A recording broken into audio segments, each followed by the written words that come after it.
Um, my name's NJ.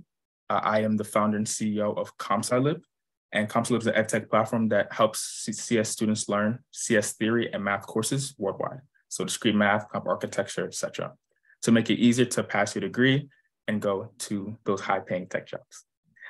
Now, we do other events to make CS easier, right? Our whole goal is to make CS easier for the next generation of tech students. And events like this, where we're talking to, Sean, which he'll introduce himself in a second, super experienced, currently my manager and one of the most skilled people I've known and ever worked with.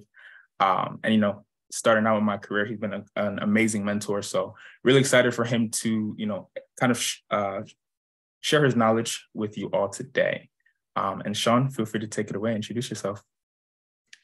Yeah, I need you as my hype man. That was a very kind intro. Yeah, my name's Sean. I've been doing this for lots of gray hair on my beard. It's about 25 years now, just shy of that, since I started working in tech. I was still in high school when I got my first technology job. And I've been trying to do this sort of thing where we finding ways to try to help out the next generation of students, stay interested, stay involved, stay invested in this field. For many people, being in technology is a life-altering opportunity, a life-altering door that opens up, and the sooner we can get people through that door and invested and seeing the fruits of their labor and what they can get out of it, the better it is. So I'm really happy to be here to be able to talk about how it went for me and how I hope it can we can help it go for you. For sure. So, great intro. This man knows everything. He's a really experienced, and I'm so excited for him to share his knowledge today. And, that starts with the beginning of your journey, right? Everyone has to start somewhere. And, especially in this day and age, it seems so scary and intimidating to, go into the field in general, and then also see, engineers who've had so much experience being in this field. There's just so much uncertainty that goes into this. So I first just want to start with, what was your story? Well, how did you get started in tech?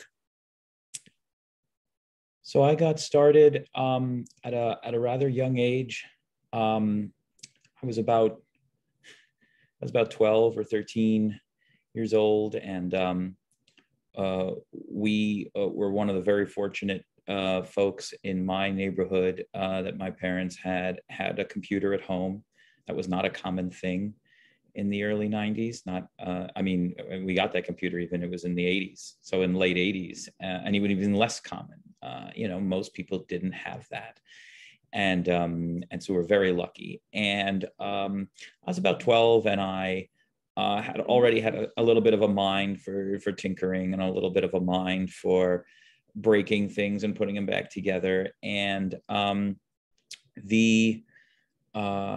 something went wrong with the computer one day, and I really wanted to play this game that I had convinced my grandmother to purchase for me. And I didn't know how to fix it. So I asked my mother, and she went to the store and she got me a book. And the book said,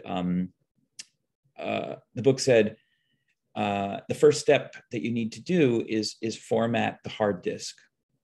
And I thought, all right, well, at the time we still used 3.5-inch floppies, the thing that you think is the save icon. That used to be an actual thing. And I said, oh yeah, well, I'm not using floppy disks for this game. I'm using hard disks, hard plastic. It's not flexible. And I proceeded to format the hard disk of our computer, and lost everything. And my mother had a number of important work-related things on that computer, and so she was very upset, as you might imagine. And she was like, you got to fix this. And so that sent me off on the journey. It was that right there, that event, singular event right there, that said, wow, I need to do this. And I love doing this. I like working with it. I like working with technology. I like taking things apart and putting them back together. Obviously, the putting it back together was not feasible for me at the time. Many years later, I thought, today I could have done it. But at the time, it was impossible. But it just set me on that path of constantly striving to, hey, something's broken. How do I fix it? And specifically with computers. And it got me, in high school, I was always around computers, always in the computer lab, always interested in how they worked. And one day I saw a young man who was sitting in the lab after class. And the teacher had said, yeah, if you want to come and work in the lab, go ahead. And he was writing code. And I said, wow, what are you working on? He said, oh, I'm writing this program for AOL. And if you don't remember what AOL is, AOL used to be the most popular online service in the country. And it worked on a piece of desktop software that you would run on your computer. And it was possible to manipulate the program. It still is possible to do this, but most people don't anymore. But you can manipulate, it's harder now. You can manipulate the program. You can make AOL do things for you that you wouldn't normally be able to do, and set up a world of automation that was actually very exciting for a lot of people. And so this kind of underground programming scene to write mods for AOL. And that's what he was doing. And he was actually a very prominent, I would later find out, that he was actually one of the most prominent programmers in the field doing this sort of work, which is a little clandestine and often ended up dealing in less than legal activities. But he's the one who got me started. And I was like, wow, I love what you're doing. Can I watch? Can I sit here? And he's like, yeah, sure. And he gave me a copy of it and, go home and work on it. And that was it. From then on, I was enamored with it. Programming was going to be my life, my world. I was going to write software, tinker with hardware. And it was all just luck of the draw. Just like that, luck of the draw. And of course, at some point you need the luck of the draw to have, you got to get a job, right? You got to have something that pays. And so I'm walking down the street. I just turned 16. My father says, we just bought you this brand new computer. You owe me half the money for the computer, and you need to get a job. I had yet to have gone out and gotten myself any sort of employment on my own. And so I'm walking down the street. I walk into a telemarketing agency. Again, just happened to walk into a telemarketing agency. And I put in my application. And on my very first day, I was about to start working. They were going to put me on the phone to sell cellular phones to people. It was going to be my job. Back in the days when you got 30 minutes a day. We didn't even have unlimited nights and weekends yet. And on my very first day, I was about to sit down, and one of the owners came over and said to me, I need somebody to help me with something. Do you know how to type? And I said, yeah, I'm pretty good at typing. He said, great. You know what? You're not going to go on the phone today. Come over here. I need you to help me with this. And he sat me down in front of Excel and said, I need all these reports typed in, and I need some numbers run on the data. And I was able to use my programming knowledge in Excel and generate the data. I never made one phone call to anyone. The next day they came in like, hey, I got another job for you. And then the next day, another job for you. And so I basically ended up becoming this tech jack of all trades. And I was so fortunate to work there because they let me play with everything. I was working on phone systems. I was hacking other software packages that they had purchased. I was writing software. We wrote our own dialing software, and we wrote our own call center software. And it was just a great and very fortunate thing. It's just, I attribute a lot of it to being just saying yes. Hey, you want to try this thing? Can you do this thing? Say yes, don't self-reject. Let somebody tell you didn't do a good job after the fact. Because in the near term, if you can, maybe you have to fake it a little bit, but if you can, and you have the aptitude for it, a lot of doors can open just by saying yes, don't say no.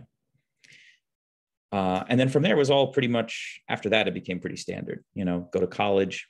I worked in school, needed a job there. So I worked in the faculty computing department. We helped teachers do all sorts of technical stuff that they didn't know how to do because they were admittedly a little up in their years. And it wasn't like today, right? Blackboard had just come out. That was brand new technology. They didn't know how to use it. I ended up writing some of the first Blackboard plugins that were distributed widely as a result of that. And then I ended up working at the web team, managing the school's website for a few years. And at that point, it was easy, right? From there, you have the experience to show for it. And you go out. I got a first job as a consultant, did some web programming, and the rest is sort of just a normal career progression of just sort of being in the right place at the right time. Had a couple of missteps, worked at, some jobs didn't work out. Some jobs, they ran out of funding. So I got let go. That happens cyclically, every 10 to 12 years. Everybody should be aware of that. This last 18 months, this is not the first time this has happened. And it's not the last time it's going to happen either. Everything is based on a boom and bust cycle. And we're just happen to be in the bust part of the cycle right now. Ended up at a small little comic book place called Comixology, which if you read any digital comics, you probably have heard of them. Or if you're into comic books at all. Amazon came along at one point and bought Comixology. Now, when you read comic books on Kindle, you're actually using the same technology that we developed at Comixology over many years. And then I spent some time at Compass. They do real estate. And then I spent 3.5 years at Peloton, which of course, over the pandemic became the darling of the pandemic, along with Zoom, right? I never understood why we never got the Zoom app on the Peloton tablet so you could take your meetings while you were doing a class. That was an obvious thing that we missed, I think, from a product perspective. And then I went on to Better. And I'm here at Better. We do, online mortgages, similar to how, Quicken Loans, Rocket sort of work. But we're hoping to be the best, and help people get into their homes. That's my story. It's been a lot of luck. I think a lot of it is just being in the right place at the right time. I don't think there's any fixed formula that works for any one person, but that's my story. And I think it's amazing, starting so young, breaking things. And that's, it doesn't really change. You're just breaking things when you're young versus breaking things when you're older in industry. Only difference is that you know how to fix it when you do break things. So I think that's amazing. And, kind of going through the full career progression with, getting your first job and being in the right place at the right time. But now you're an engineering director. So would love to ask, first I want to ask, for those who don't know, what is the career progression kind of levels for software engineers? And I'll say engineers in general, because it's pretty similar. And also, what's your day-to-day look like as an engineering director right now? Yeah, it's a great question. So, the progression, oftentimes the progression, you start as a junior engineer. I would even go so far as to say a lot of engineers start off in a consultancy. That's usually a good place to get in. They need fungible people that they can assign and send to travel or send on multiple assignments. And so that the consulting space is often a place where you can find room to go as a newer engineer. And then they'll place you, and they're just trying to make their buck. And take their margin on top of your cost. But you have a very low cost when you're new because it's your first job and you tend to, you tend to work for the lowest amount. So I think usually you start off as a junior engineer. Ideally, these days they sort of are always looking for like internships and technical internships that you might get while you're still in school. That your career sort of has to start even there sometimes, depending on what you want to do. But once you get through the internship phase and once you get through that junior phase, you want to go somewhere and establish yourself as a solid mid-level engineer. I think, a year, 2 years of doing that, you get exposed to a lot of things. You bang your head against the wall a lot. You spend a lot of time on Stack Overflow. You are solving problems, but a lot of the problems you're solving have probably been solved before. And so you're really just figuring out how to cater the existing solutions that are out there to your specific needs at your company. There's a lot of repetition. If you looked at all the code across every company, I would venture to say that 75 to 80% of the code is identical between the companies. You always got to solve the same kind of problems. Everybody needs a queue, everybody needs a stack, everybody needs a database, everybody needs to connect to it, everybody needs to run a query. This is like the universal truth of what we do. And so there's a lot of duplication. So you do that for a few years. And then at some point or another, people will say, okay, you look like you know what you're doing. Now you'll be a senior. And all that senior means is that maybe sometimes you don't have to go to Stack Overflow. And when you do have to go to Stack Overflow, you're really good at crafting the question you have to, phrasing the question when you either type it into Google or Stack Overflow so that it gives you the answer right away and you don't have to sift through a bunch of garbage first. That's what it means to be senior for the most part. At that point, somewhere in that world, you sort of have to make a decision on what you're good at. Are you a technologist? Do you really like to get down and dirty and put your hands on the keyboard and write code and hack at these things and make them work and get that satisfaction from doing it? Awesome. You stay on the engineering track. But alternatively, there's a lot of different branches that you can go into. Software engineering is just one specific branch of this world, and the industry is vast, and you can take your skills and your passion and really look anywhere you want to go. Maybe you have an interest in security. Maybe you have an interest in infrastructure, which happens to be my interest, both of those things. Maybe you're really well suited for project management or program management, which, by the way, those are not the same thing, although sometimes I wonder myself, what is the difference? But if you talk to a TPM versus a project manager, they'll tell you what the difference is. A lot of it has to do with integration with other teams. Program managers tend to need other teams to help them, other services, and project managers tend to manage just one group or multiple groups, but always internally managed on their own. So anyways, you might go into one of those fields, or you might decide that you're really good at managing people and you move into people management. And instead of being an engineer, you say, well, listen, I'm okay at engineering, but it's not my passion. It's not a thing that I want to do, but I'm good at making relationships. I'm good at cultivating relationships. I'm good at lifting other people up. And then you say, okay, great. Well, I'm going to move into management then, and a great opportunity for management.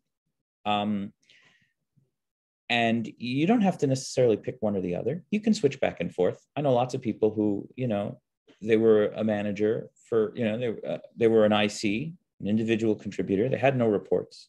And then they became a manager, and they did that for a few years. And then they went back to being an IC for a few years. And then they tried technical program management, which, you don't have people reporting to you unless, of course, you become a manager of TPMs.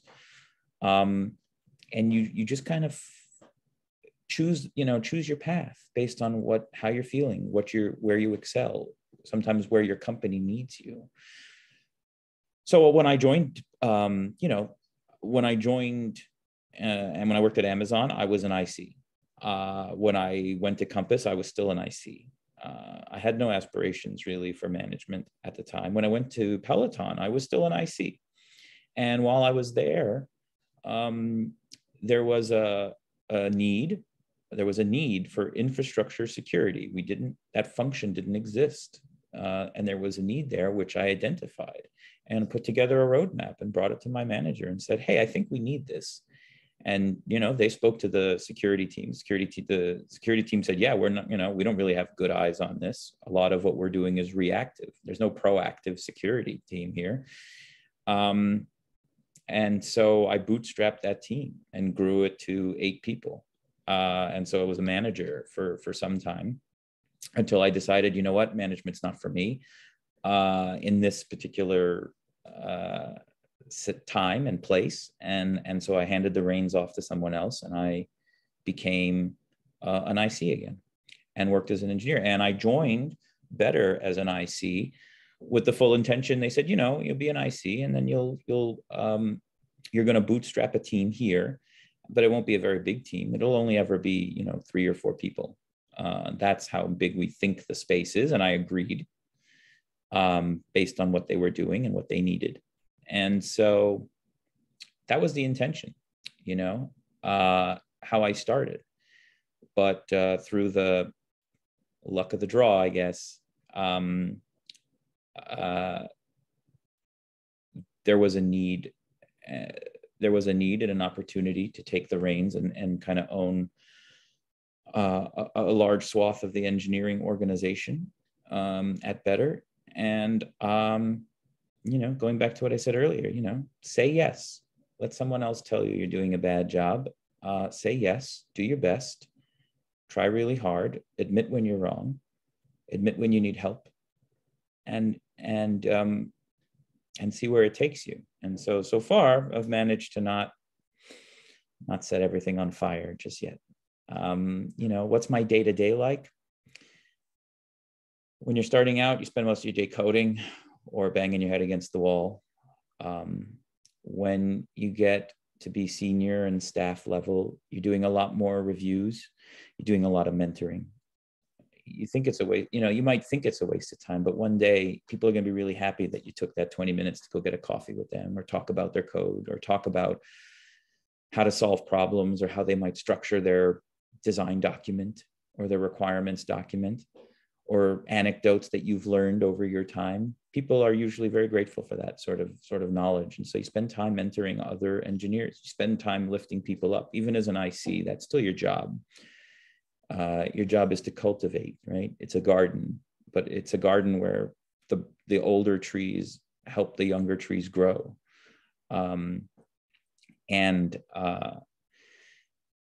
You spend a lot of time doing design reviews. You spend a lot of time sitting and talking to management and trying to explain to them, dance that fine line between a technical person and a business person to be like, let me explain this to you in, terms and quantities that make sense to you or that you care about, right? Business people care about metrics and KPIs and ROI and all these other 3-letter acronyms. And engineers want to write code and just want to know why this damn test won't run. So you have to bridge that gap. Once you get into management, a lot of your time is, it's not just mentoring anymore, but now you're managing, right? Now you're trying to figure out, what do we do? How do we do it? How much work should we take on? How many people are going to work on each problem that we need to solve? Then you have to go through review processes, right? How's this person doing? They're doing very well. How's that person doing? They need help. They need extra help. How's this person doing? It's really not working out. We have to figure out to manage them onto another team, or we have to manage them out of the company, but it's not working in this particular vein, right? And you spend a good deal of your time dealing with that.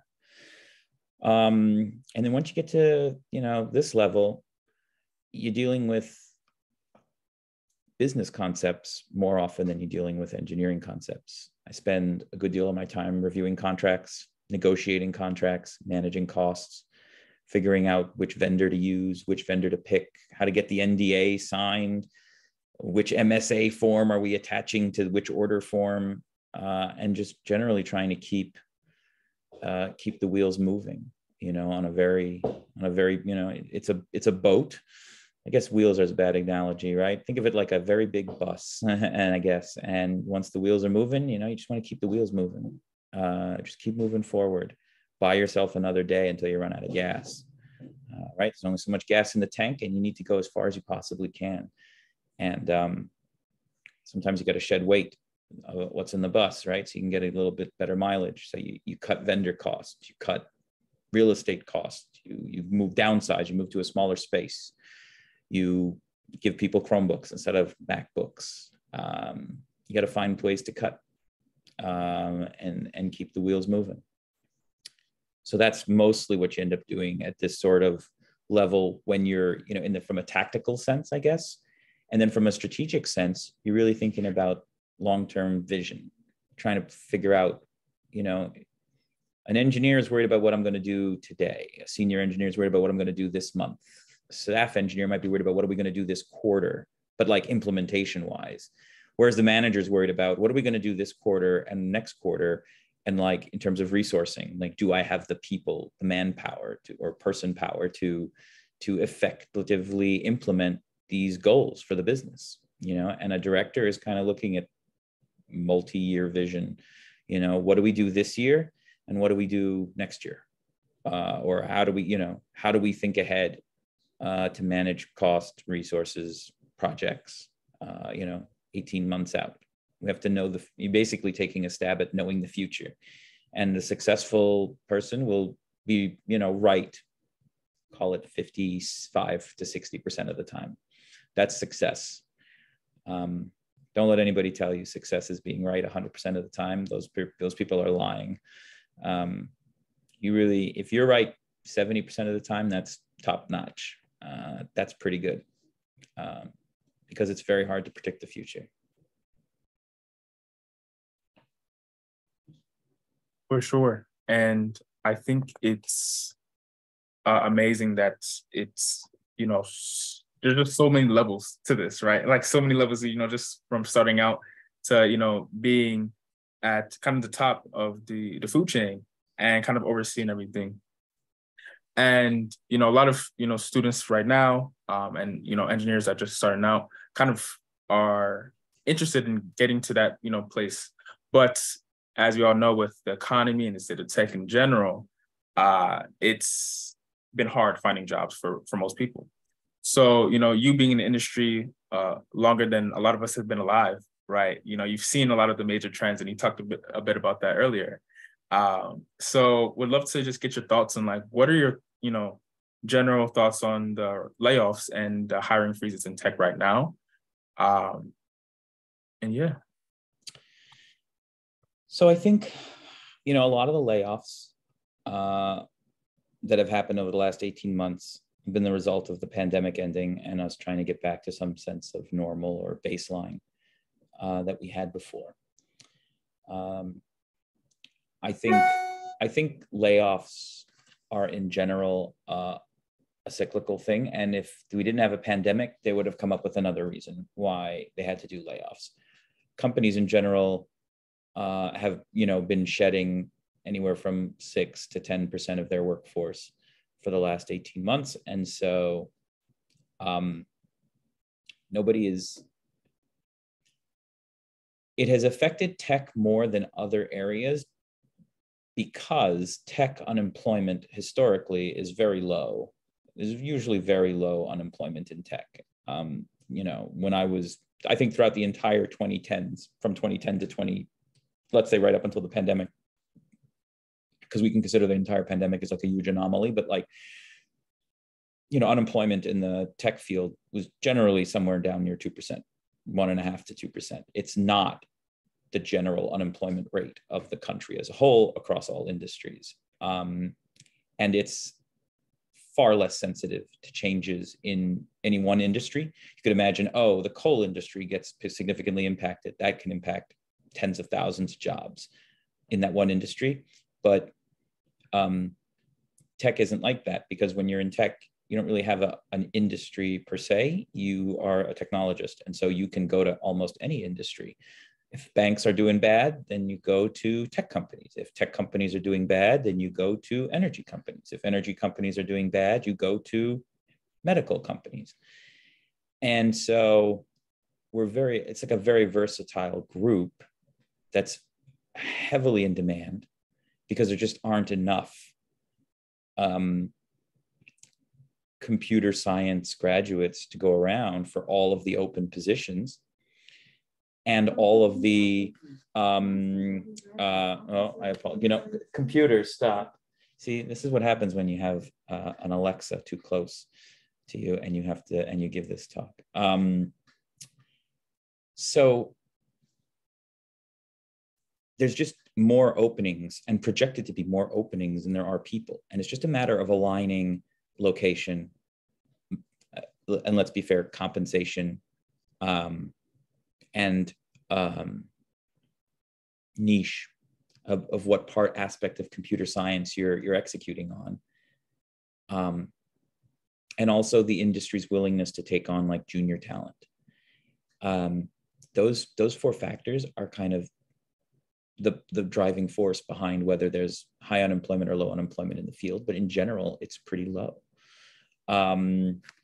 Just recently, as a result of this like rubber banding from the pandemic, where a lot of companies hired way more engineers than they really should have, and now they have to shed that.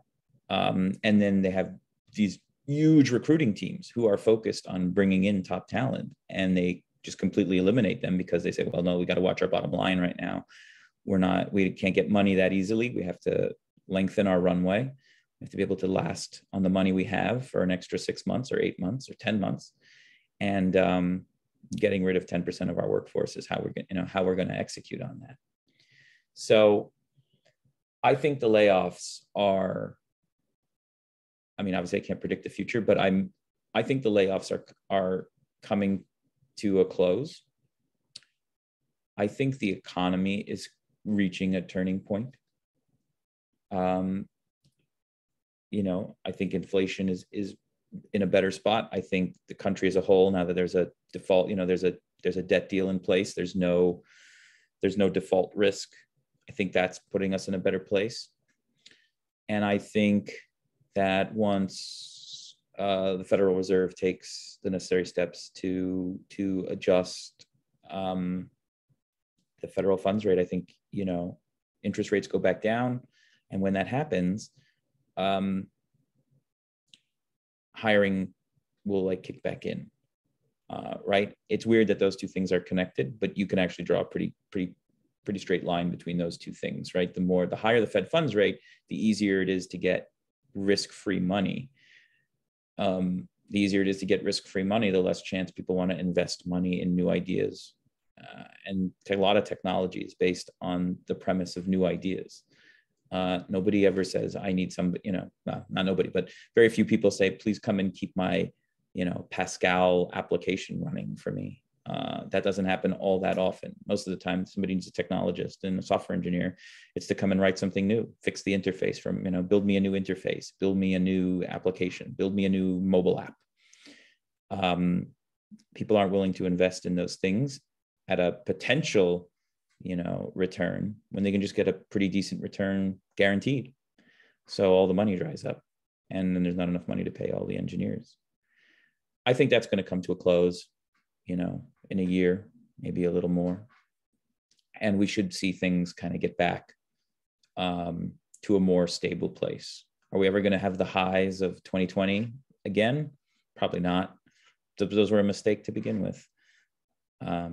So I think, measured success is probably where we're, the name of the game for the next decade, until everybody forgets again and then goes gangbusters and, oh yeah, spend money, more money. You need more money? No problem. More money. Oh, you don't have anything to show for it yet? Don't worry about it. Here's some more money.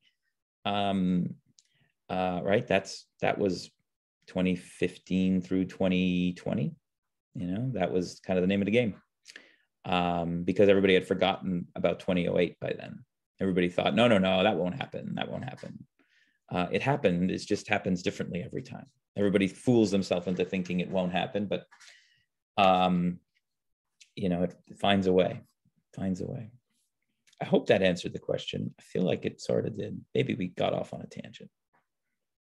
No, it did. And I think, with new engineers looking for jobs, knowing that this is kind of a trend, a historical trend that always pops up, just different, ways, knowing that it's going to go back to normal soon is definitely something that definitely will calm a lot of, newer engineers down. But then there's another issue, right? That's everyone, even more so than the layoffs we're talking about, which is the release of ChatGPT and the wide adoption of generative AI. So, based on your experience and, your position now, how do you think, generative AI will affect the tech workforce in the future?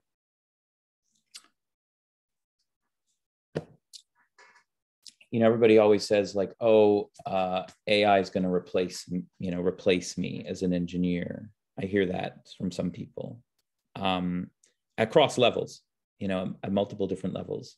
And then sometimes younger folks starting out probably hear that and think like, should I even stay in CS then? Why even get a CS degree? And what I want to tell people is that you probably won't be replaced by a machine in the next 2 decades. That's not what's happening yet. Will it one day happen? Probably. I think it's in my lifetime, certainly in most of your lifetimes. I do think there's a world where the number of engineers goes down significantly because of AI. However, in the very near term, as you embark on your careers, if you're 20 or 21 or whatever right now, the best thing you can do is embrace AI. And I don't mean you have to evangelize it or anything. Don't go out there and wear a t-shirt or anything, but go sign up for an open API account. It's free, and keep a window open at all times. And when you're thinking about something, don't be afraid to ask ChatGPT for help. Get used to it being like your extra arm.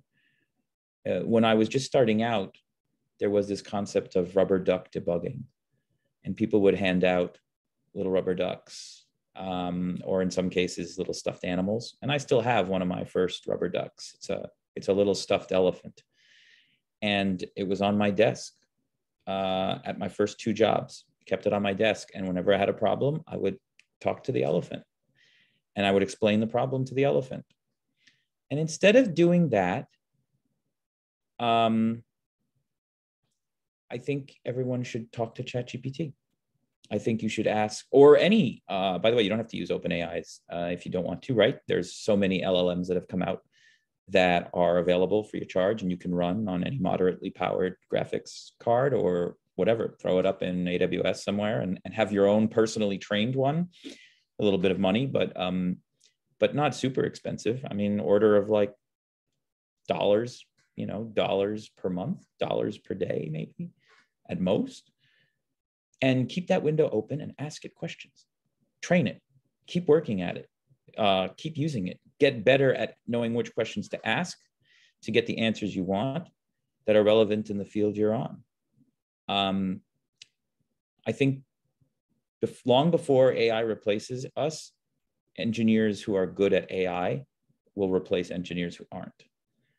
And right, because what that is like, it's like, if every other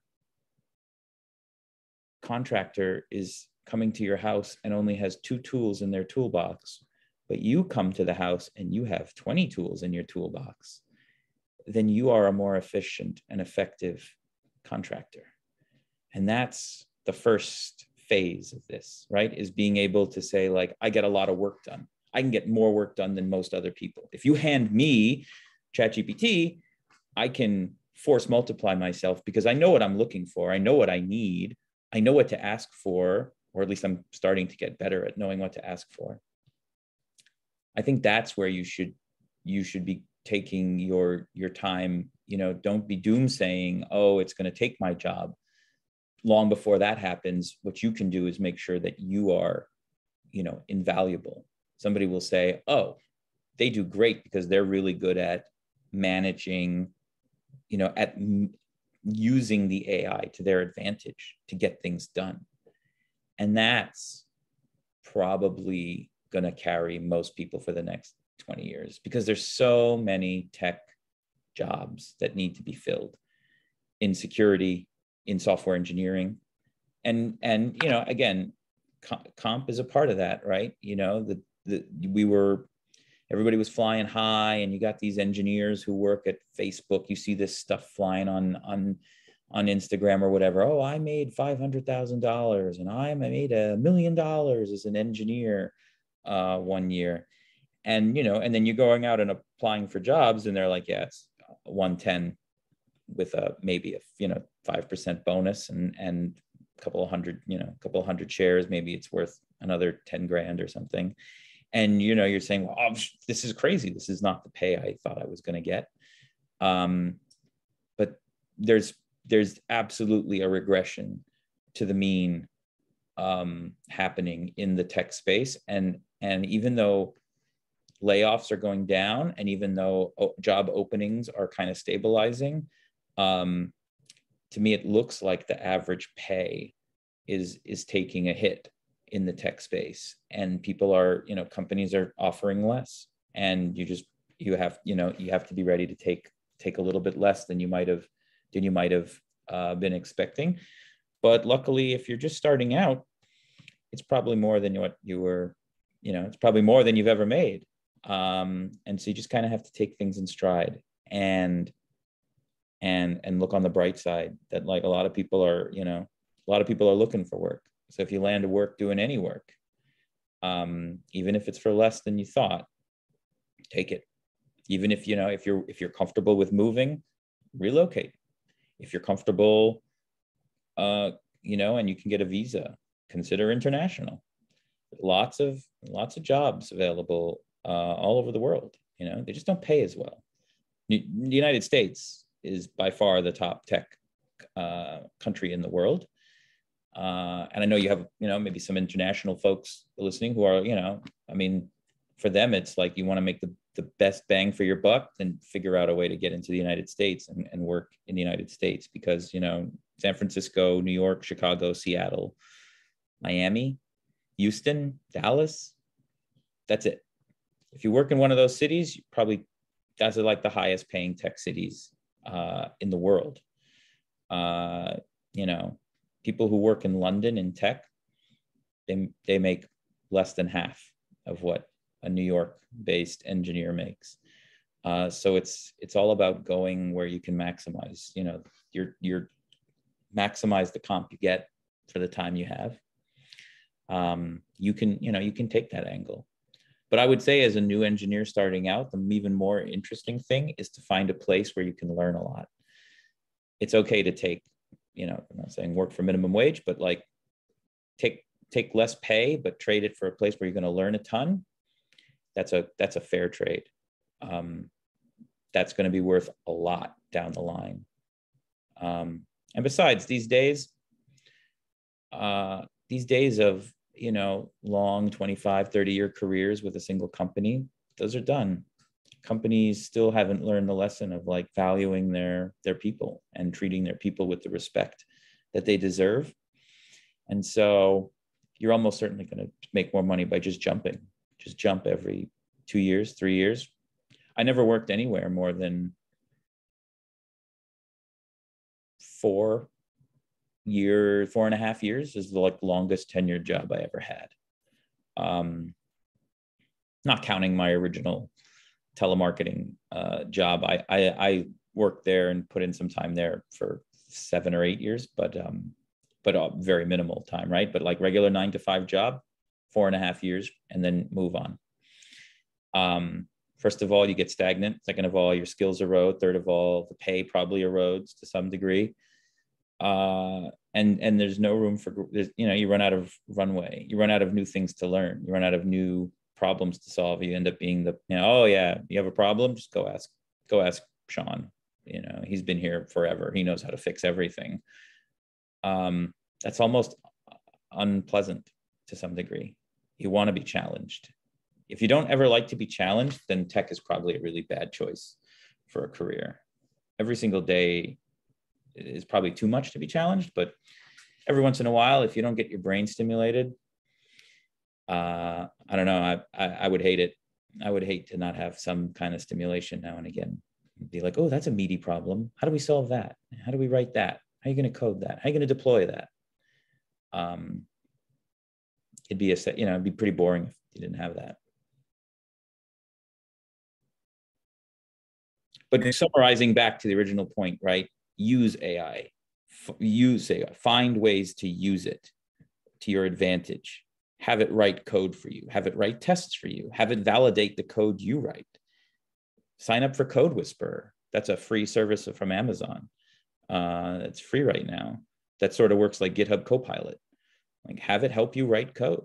Have it correct you. Have it generate code for you from comments, and get used to it so that you can be at the forefront, at the front of the line when somebody's like, okay, everybody's going to get, 2 agents to run in their cluster, on their own personal set. Use them however you want. If you already know how to use them, if you already know how to maximize that and benefit from that, you're going to be the star of the show. Which, by the way, one quick thing about avoiding layoffs, you can avoid layoffs by being somebody who is good at many things, perhaps not a master of any, but good at many things. When you're looking to lay people off, they tend to look for people who are underperformers. They tend to look for people who are single-threaded.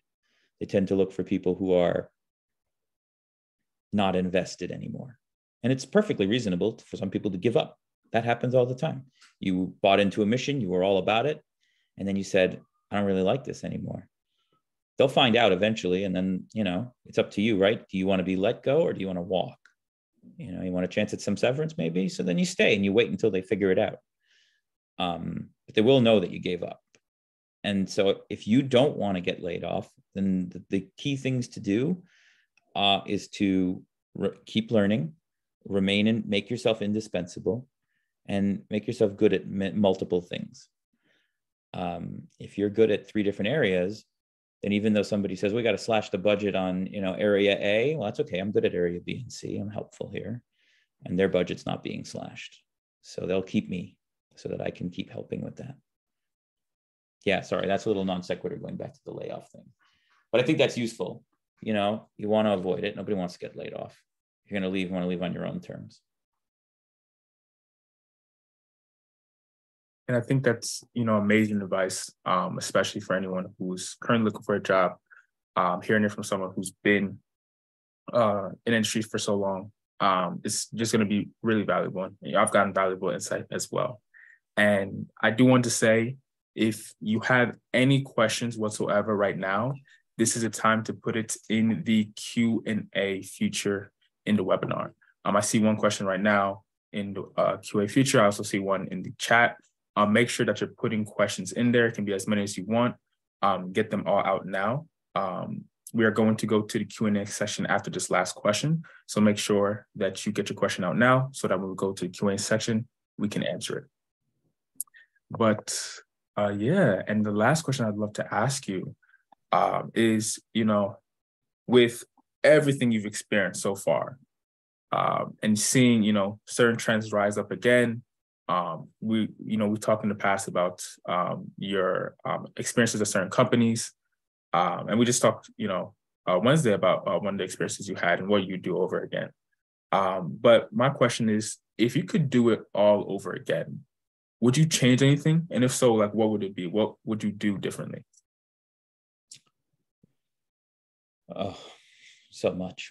What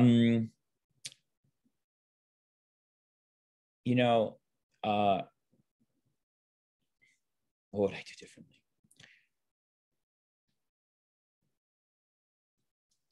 Early on in my career, I made some poor decisions where I was chasing a few dollars instead of prioritizing the learning and the opportunity in front of me. And in a very real case, right? I had a job and I was working in an industry, and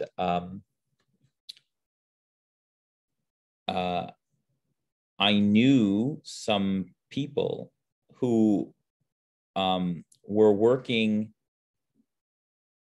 who also were basically our competitors in that in the industry I was in, but also had an established business in a completely disconnected industry. So no overlap, right? No real conflict of interest. But for a little bit of consulting money, hardly any, I ended up using my work computer to help them out with their unrelated business. And I got fired for that.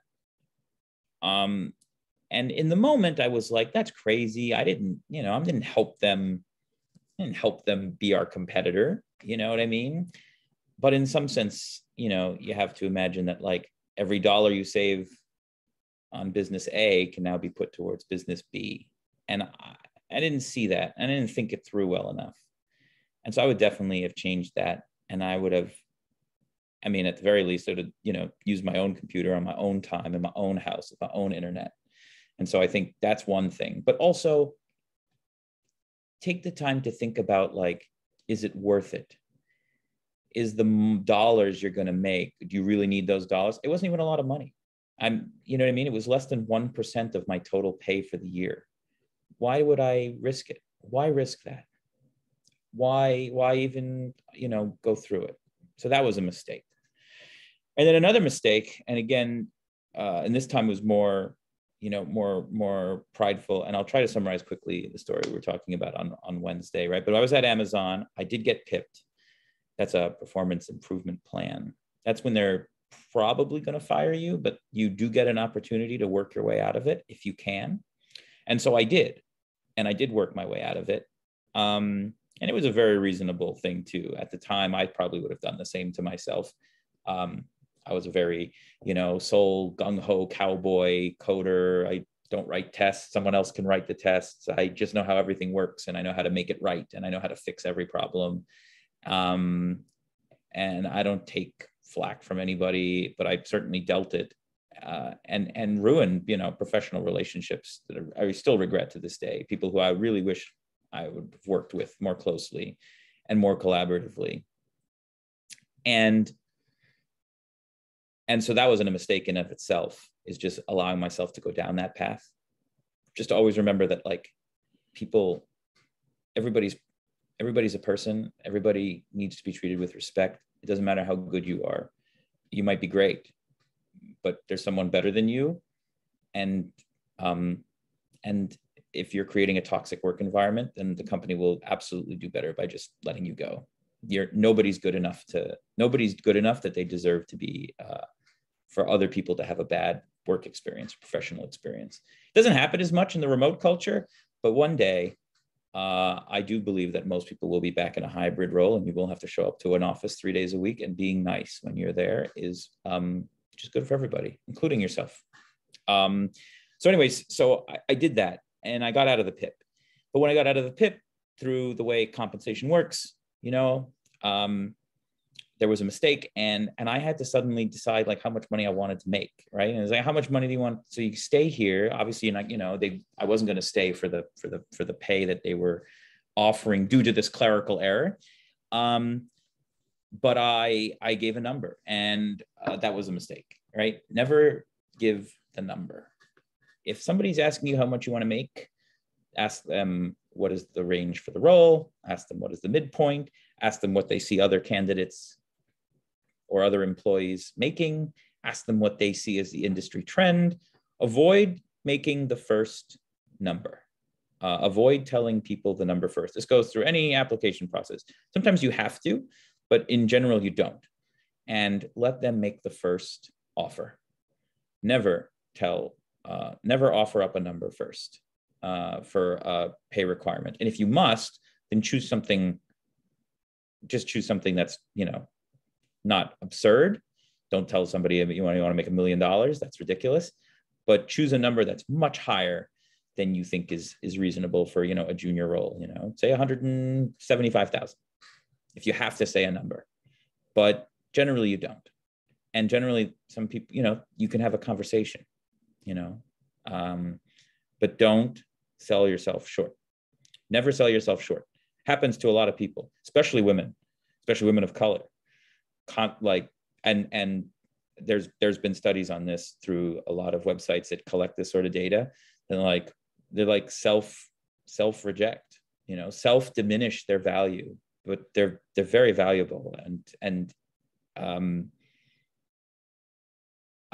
you just let someone else let someone else say the number first. Don't ever say a number.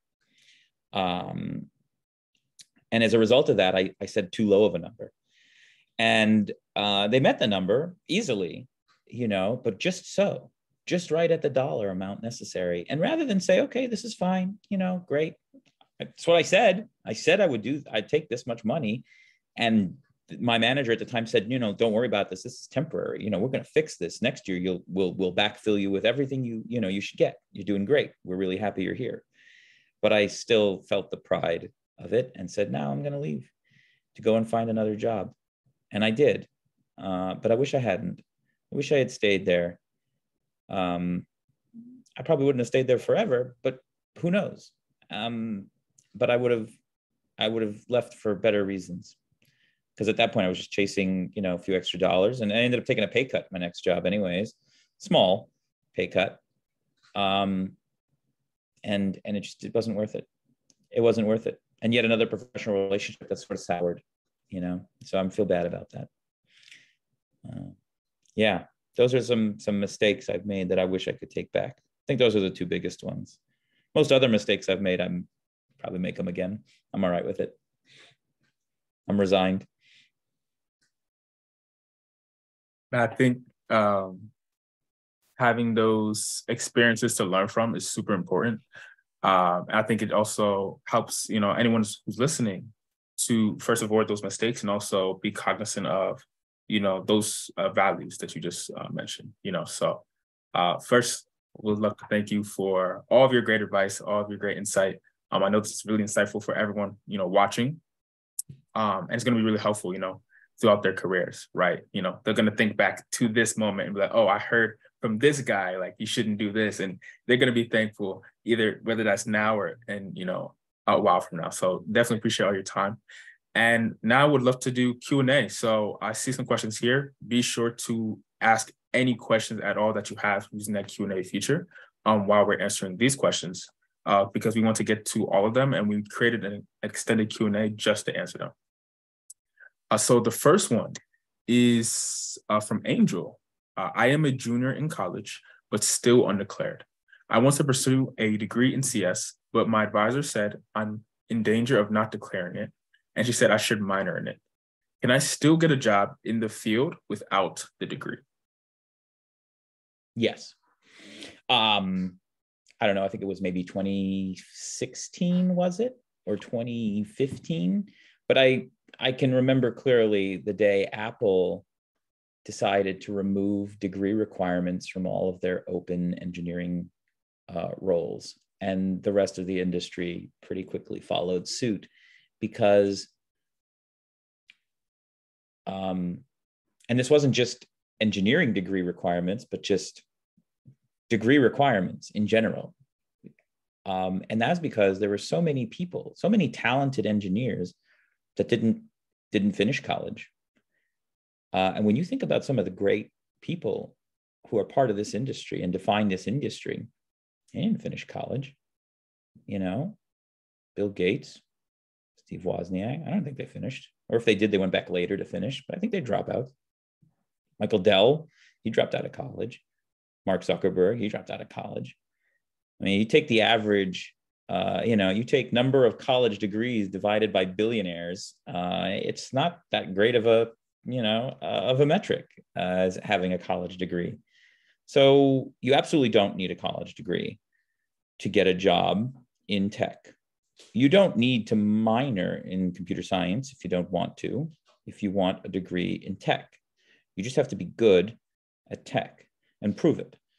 And so proving it can be in the form of, going through the interview process, having personal projects that demonstrate your aptitude and your skills in the areas you're interested in. I would say those things can go a lot further than having, I mean, nobody asks me where I went to school anymore. Now, granted, it's 20 years later, so maybe it's not that big of a deal, but like even in my, previous jobs 5 to 7 years ago, when I was searching for a job, there was no real advantage to listing a degree or not. I don't think they cared. And I don't think it matters too much to anybody at all anymore. All that matters is being able to demonstrate the aptitude to do the work when it comes time to do the work. You may have to exchange a degree if you're up against another candidate who has one, for example, and you may say, okay, well, I exchanged the degree, but I have, 3 years of experience. That's, often looked at as some part of the calculus there, to say like, well, you have real work experience, you've been doing it. But of course, chicken and egg, right? Now you have to find somebody who's willing to take you without the degree, so that way you can get the experience, so you can pass somebody else's test where it's like, well, you don't have to have a degree, but you have to have relevant work experience to offset that. I think over time, degree requirements will get even less. And I hope that we don't have to keep dealing with that for too much longer. Yeah, I think you can definitely get away. I mean, if you end up getting a minor, that's great. But I know plenty of people with, majors in economics or philosophy or music, and they are technologists. They may not be engineers. Well, a few of them are, but they might sometimes be data analysts, technical analysts, business analysts, and you can break in that way. Yeah, I don't think you have to have a comp sci degree. Although if you definitely want to pursue it, it's a sizable amount of work. And so it's not, I don't think it's possible to do it unless that, if you're not declaring, I don't think it's possible to be very hard to minor in it in 1 year.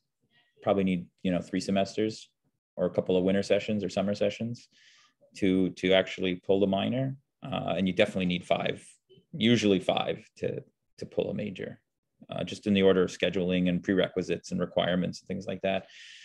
Or at least that's the way it was for many of the college years that I was doing it, and a few years after that.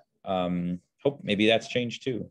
But you definitely don't need a degree in computer science to get a job in the technology field. That's not a requirement. I think that's a great answer. And I definitely agree. Even my co-founder, he just graduated with a BME, a major, and a CS minor. But if you look at his resume, you would never know he honestly did BME, except for like a publication. Everything else is machine learning or full stack engineering. So it's really just showing that you have the skills, and being, having those skills, and be able to, articulate that as well. So I definitely agree with that. And we have this question here.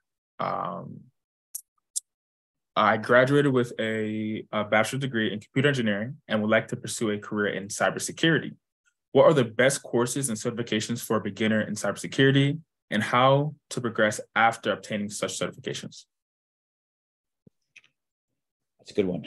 I think the cybersecurity field is probably one of the more accepting of like junior candidates, getting your feet wet, helping somebody along the way, mentoring, which is too bad because it's not that great, but it's certainly better than other places. Security Plus is still a good certification to have as a stepping stone. It also depends on what kind of cybersecurity you want to do. Are you interested in like incident management kind of cybersecurity, right? When you get into the field of cybersecurity, you can actually cut that up into a good half a dozen to a dozen different like specialities. And so you have to decide, what sort of attracts you and what do you like to do? Do you like security engineering? Then, you can get black hat certified. You can get white hat certified, right? Defensive engineering or people who run pen tests, and get certified to run pen tests against other companies, right?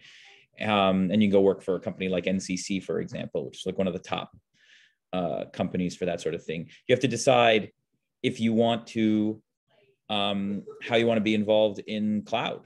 Cloud security is a completely different beast from, corporate cybersecurity, a very different beast from application security, and certainly very different from like physical security. So you have to kind of figure out where you want to go. But in general, I would say Security Plus is a real good start. And finding a place to intern or as a junior role, you may take, you could even take a junior analyst role. That's a junior security analyst. It's a good way to get into the industry. They need lots of people doing that, and there's lots of jobs available in that space. And you get a foot in the door, and then you can figure out where you really want to be and figure out how to get there. But I know lots of people who started as analysts and have, developed into full-blown careers, and they're very happy.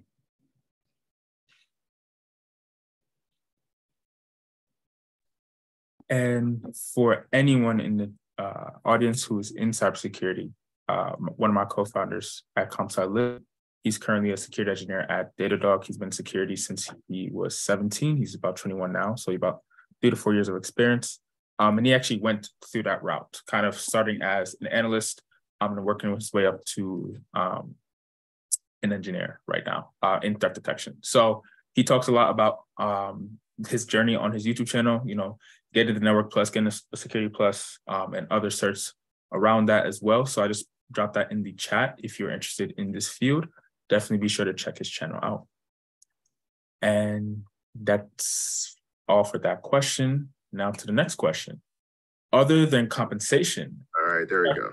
All right, how's it going? I opened that up too. I clicked it. I'm gonna watch it.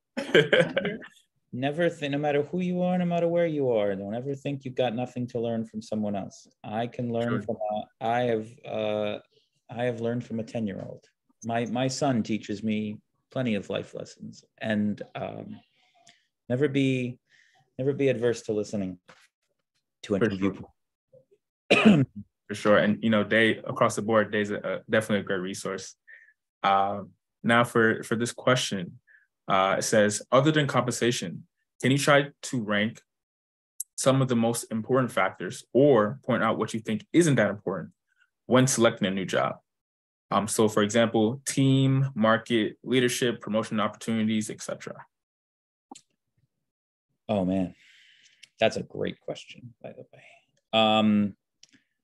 Other than comp, I want to quickly talk about comp for a second, because comp has many different components to it, and you do need to sit down and consider each one. And it's easy to look at like a number and think that like the number has everything in it, but it often doesn't.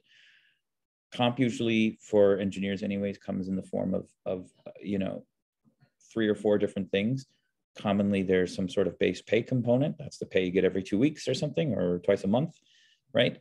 But engineers can sometimes get sign-on bonuses or relocation expenses, or however they factor those things in. New grad relocation bonus, right? That's a thing.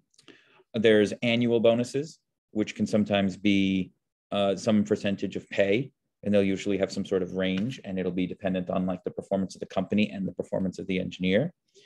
And then there's equity, and equity, and I could wax poetic about equity for hours, but the general gist of it is, right, that could be equity in a public company. You go work for a public company like Datadog or Amazon or Netflix, or Google or Facebook, or Walmart, right? They part of your pay is in stock, and that stock is real stock. It's real money. You can sell it on the stock exchange and take the money and put it in your pocket if you want, or you can hold the stock and hope the stock goes up and have more money, right? Or the company may not be public. And so then what you're getting is you still get equity, but that equity isn't worth anything because you can't sell it to anyone. So they might tell you, oh, we're giving you $200,000 in equity, $50,000 a year for the next 4 years. And you think, wow, that's great.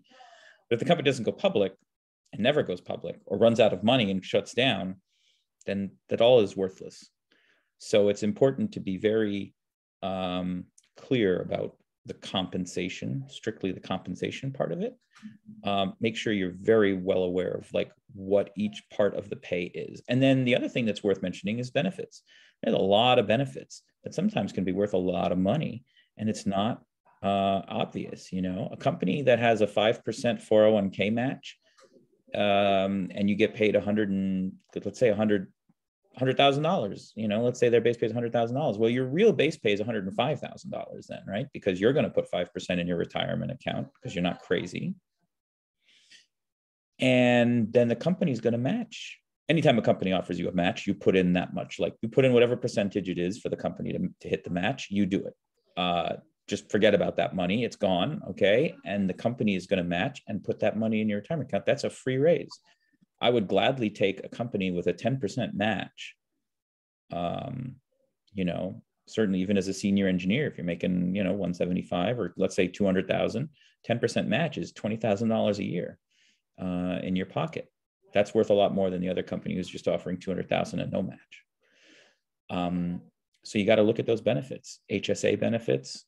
You're young, you don't need to go to the doctor that often. If there's an HSA, consider that as a benefit. Usually they'll give you $1,500, $2,000 a year to put in your account. That's money you can invest. HSAs are the most valuable vehicle we have. The money goes in tax-free. The money gets used tax-free. And if you wait long enough, the money comes out tax-free. And you can invest it the whole time. Leave it making money for you. So that's another pretty big benefit. Some places have daycare, some places have laundry, some places have free food, some places have subsidized food, some places have subsidized drinks, some places have a ping pong table or a pool table or video games or whatever. And I don't personally think those things are necessarily that valuable, but I will be honest with you to say that when I was 25, they were valuable.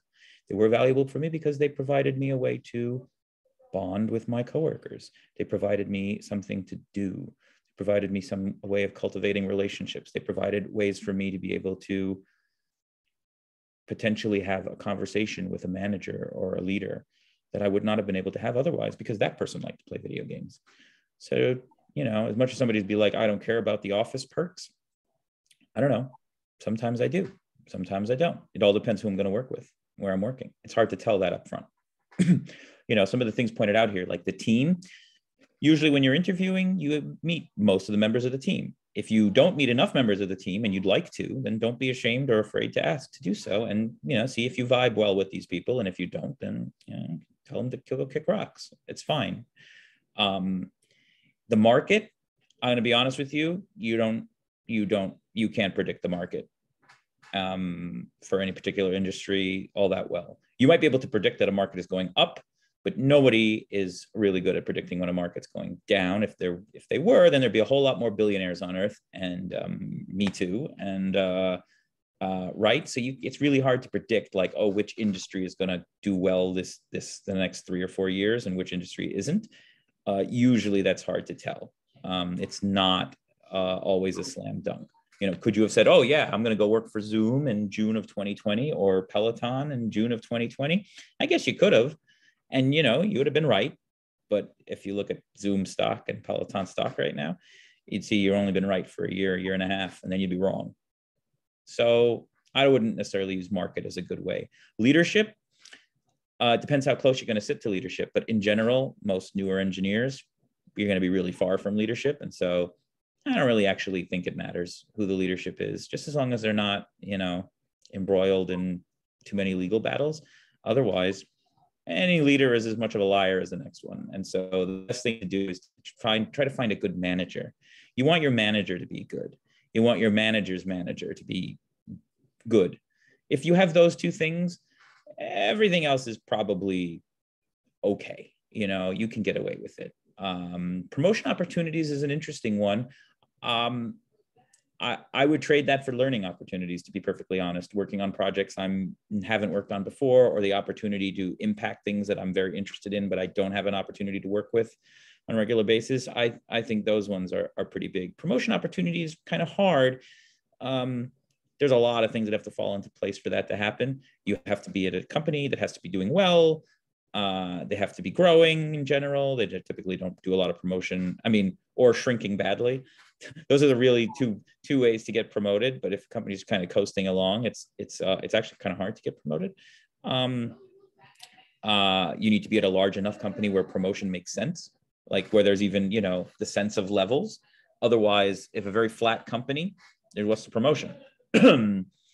So, and I don't even know if you can tell those sorts of things going into it, unless you want to go on, Glassdoor or whatever, or somebody who works at the company who can like let you in on their blind. By the way, if you haven't heard of Blind or Glassdoor, then you should go and research those two things. Yeah,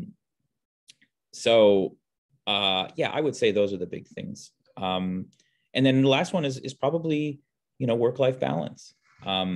I am actually a firm believer in getting up and going to the office, once a week. And I actually think new engineers should have to go to the office as much as that or more. Some people hate that, and that's okay. But I think being able to be in a room, hearing conversations go on, seeing work happen, seeing how things go, going up to a whiteboard together, it's very different from sitting on Zoom.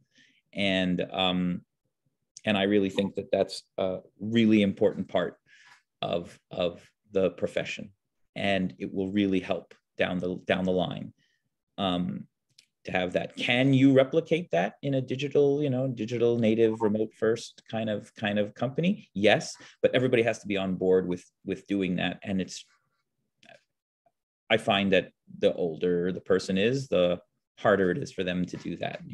People under the age of 25, yeah, they're probably all about it. They're fine with it. They're ready to help. They're ready to make it happen. But inevitably, there's some 40-year-old at the company who's even more curmudgeon-y than me, and it's really difficult to kind of cultivate the relationship, and they kind of rally against it. But that work-life balance is important. Being able to define which days you work, which hours you work. I actually think those are very important for certainly for me now these days as a person with a family. I need the flexibility of choosing which day a week I go in and which hours I work. And I try to extend that as much as possible to, the people I work with, and say, like, listen, I go in Wednesdays. You want to come in Thursday? So come in Thursday, whatever. It'd be cool once in a while that we align, and maybe one time I'll come in on a Thursday to align, but otherwise we'll make it work, So I think flexibility is probably the number one benefit that I would,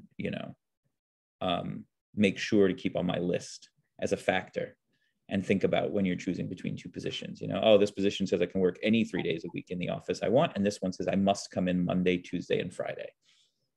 And that decision is made then. You know what I mean? I go to whatever. I go to the gym on Monday, or I go to physical therapy on Friday, or whatever it is. I want to go out on a date on Friday, and I don't need to be at work till 7 o'clock. You got to choose what's important for you. The best thing to do is to make a list of those things ahead of time, up front, so you don't find yourself thinking about it later and trying to make a job right for you because some other thing. Decide what is important up front to you. What is the lowest amount of money you think is fair to do your job? What are the benefits that you really need? What if a company said, like, oh yeah, we don't do medical insurance, which, that's ridiculous, but would you still work there? How much money do you need to work there? You think about it. At least have some idea in your head. By the way, for a 20-something-year-old, like, you can get insurance on a public exchange for like $100 a month or something, or $150 a month, for like catastrophe insurance. So it's really only going to cost you, $2,000 a year, maybe. So if that company's offering you 10 grand more than another one, and the only bad side is that there's no health insurance, so what? Pay for it yourself. You know what I mean? You got to do the math. You got to sit down and crunch all the numbers and take the time to figure out what's important to you. I think that's amazing advice. And I learned a lot from just hearing that as well, for kind of listing out what kind of your requirements or expectations first. So when you go into and you're evaluating offers, that what you're looking for, is a lot easier to figure out what's the fit for you. So I definitely agree with that. And this is the last question that we will answer. So I'm currently a second year in ComSci, and my program has a co-op, which means I can work in the field during the length of my program before I graduate. I believe this would strengthen my resume in the future when I'm looking for a full-time job after I graduate. Are the projects I have built and companies I've worked with going to give me an upper hand at getting a full-time job? Did you write this question? Of course, 100%, hands down. No, yeah, absolutely. First of all, a lot of co-ops turn into full-time offers. I know at least 8 people One of my interns at Amazon, he came back as a full-timer. One of the other interns from that cohort also came back as a full-timer. Two of the ones in the co-op cohort at Compass, they came back as full-timers. And then four from the cohorts across the years at Peloton all came back as full-timers at those companies. And sometimes they don't always go back to that company. Sometimes they end up going to a different company. I'm not even counting them, but mostly because I can't necessarily guarantee that their time at a co-op gave them the upper hand. But I will say that, like, yes, every 3 months of actual real world experience that you can have under your belt when you go to apply for a job absolutely matters 110%, especially if you have your feedback that, you know, comes along with it that says you did a good job, a recommendation from your manager at that place, or you know, bumps on LinkedIn or whatever, something to show that you did it and you did well. Because every once in a blue moon, you know, it doesn't work out, and when that happens, then, you know, you know, that's obviously a different story. But you go, you put in the work, you do well, and you get a recommendation letter from the manager who you worked for, and I'll absolutely 100% give you a leg up. What do I want? I want the person who doesn't. I mean, look, you go back to the thing we were talking about earlier, right? With the whole, you know, getting a job, and like, how do you line up two candidates, and you know, is a candidate with the certification better than the candidate without? All other things being equal, yes. Is the candidate with real world experience better than the candidate with none? Right? People don't want to give junior new grad hires a chance. In general, that's a big risk. That's an expensive proposition. But if you come in and say, well, listen, I did 2 co-op rotations, you know, so I have basically 9-10 months of work experience in the real world, and here are the recommendation letters from both of those managers in 2 different companies or 2 different teams or whatever. Doesn't mean the same if you're the same manager. So, you know, I would never tell somebody to do 2 co-ops at the same place or 2 internships at the same company. Always try to go to a different company. But 100%, absolutely, that's a leg up. That's the same kind of leg. I mean, I think that's probably the best leg up, because it shows that you have real world knowledge. They don't have to spend your onboarding time is significantly reduced, right? You're ready to go in 6 weeks instead of 10, you know, because you spent, you know, 3 weeks at your internship just figuring out what the hell was going on. But you made a lot less money than you did in a full-time job while you were doing it. So it all worked out. You know what I mean? Everybody got good. You worked for the right amount of money for what you were doing. And so now you can skip all that and get straight to the part where you're making a salary and being productive. Yeah, I strongly recommend internships. I strongly recommend part-time work, if that's even an option for people.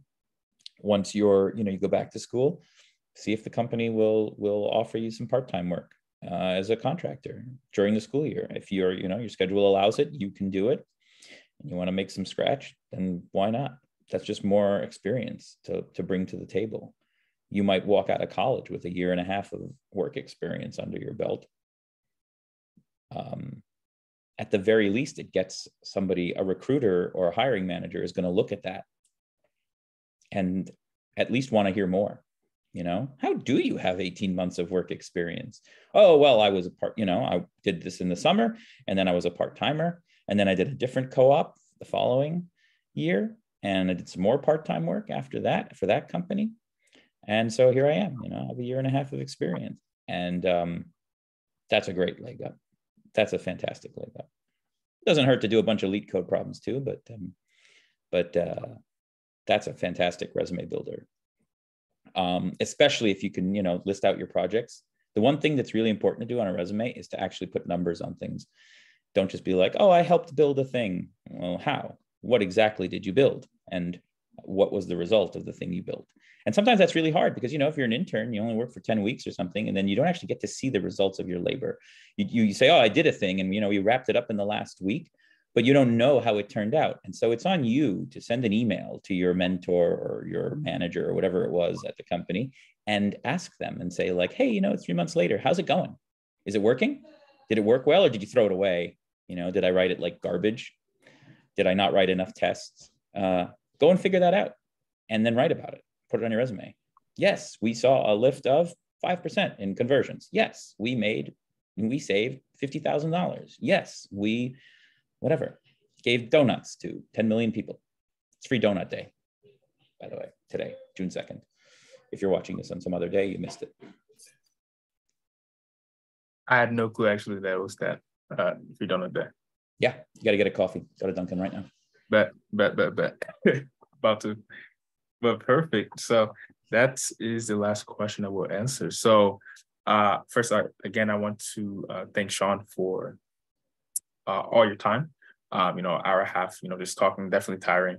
But drop some gems. People are watching right now. A lot of people are currently, at work right now. So, when they're watching later, I'm definitely going to be really thankful for the advice you dropped. And I'm also thankful, hearing more, I'm always talking to you, but hearing more, going deeper into your experience is super helpful. And for those who are in the chat and watching this right now live, be sure to use this knowledge in the future, right? If you're currently looking for jobs or, someone was looking for cybersecurity roles, right? Use this knowledge and actually apply it, right? You don't want to, go to events and listen to all this great knowledge and not be able to, apply it, right? It's one thing to know, one thing to do. So definitely make sure that you're applying all this knowledge that he just dropped. And also be sure to connect with us. Sean, are you fine with having your LinkedIn dropped? Gotcha. So going to drop both of our LinkedIns. Feel free to connect via LinkedIn and just keep up with, what's going on. So I'll drop mine. And I'll drop Sean's as well. Wait 1 second. So just drop them in the chat. You beat me to it. All right, cool. So just drop it in the chat. A lot of great gems. Is there anything that you want to close out with?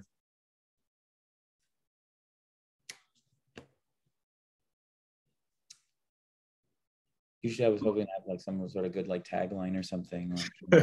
May the force be with you or something. No, I just want to reiterate that like bad times come and go. Don't let that detract you from this. Help find a person of color or a woman or both and help them stay the course and help them fight off the ridiculous amount of bias that exists even in our industry, which normally you think is like a bunch of like hippie progressives who want to smoke pot on a hill or something in shorts and t-shirts. But like in general, there's still a lot of jerks in our field, and help them to stay on their journey and don't let them give up unless they really don't, unless they're really not into it anymore, then of course let them go. Right? That's part of the not being a jerk part. Help them if they want to stay in. And just remember that like good things will happen. Say yes. And don't be afraid to ask for help. Don't be afraid to use every single tool at your disposal at all times. And also don't be afraid if you want to ask me a question or anything after this, then, anytime, please feel free. My LinkedIn is always open. That sounds great. And y'all heard that. He is open for, questions and helping, everyone succeed in tech. So definitely appreciate all y'all for coming and appreciate you as well, Sean. Be sure to check out ComSci Lib's Eventbrite and follow us. That's the best way to get updated on our latest events. And me and Sean are probably going to do another event, sometime in the future as well, where we'll be dropping, more knowledge. So if you're interested and this was helpful for you,